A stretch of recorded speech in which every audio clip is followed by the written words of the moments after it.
Без многу забелешки, едногласно власта и опозицијата по едногодишна блокада ги донесоа измените на Законот за аудио и аудиовизуелни медиумски услуги.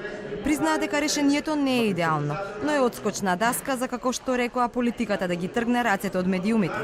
По вчерашната реакција на кабелските оператори дека ќе настане медиумски мрак ако не се избришат двете спорни одредби, и власта и опозицијата ретерираа. ВМРО ДПМН ќе бара законски измени и ќе ги поддржи барањата на кабелските оператори, а министерот Дамјан Манчевски е отворен за соработка. Законот не е идеален. Постојат одредени работи со кои што одредени заинтересирани страни не се согласуваат, како што е конкретниот член и што се однесува на операторите. Оно што сакам да го порачам најискрено е дека прво не представува опасност за никого. Самиот член предвидува дека со подзаконски акт кој што ќе го донесе Агенцијата за аудиовизуелни медиумски услуги. Значи не ние политичарите, туку новите медиумски професионалци во агенцијата, во комуникација со операторите и радиодифузерите, ќе ја констатираат начинот на кој што ќе се утврдува прекршување на законите за зачување на авторските права.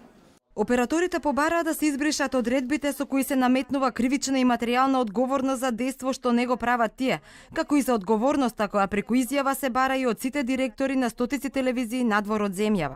Но вие и самите кажавте при договорите и при преговарањата дека поголемиот дел од забелешките на медиумските субјекти ќе бидат инкорпорирани, но за жал и вчера и денес сме сведоци и вие и ние дека има одредено незадоволство кај медиумските субјекти и наша должност е како пратеници да излеземе во пресред на нивните барања и затоа истакнав дека ние во форма на измени дополнување ќе го предочиме нивното барање, а ви благодарам за вашата кооперативност која што кажавте дека ќе излезете во пресред. Денес реагираше и Сдруженијето на новинари. Го поздрави договорот меѓу власта и опозицијата, но бара јасна одредба со која ќе се забрани трошење јавни пари во медиумите.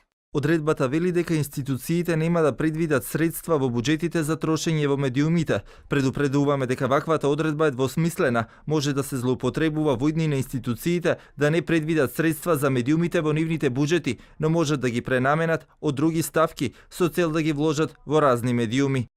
Со законските измени се зголемуваат надлежностите на Советот на Агенцијата за медиуми, а има новини во финансирањето и начинот на избор на членови на програмскиот сервис на МРТ.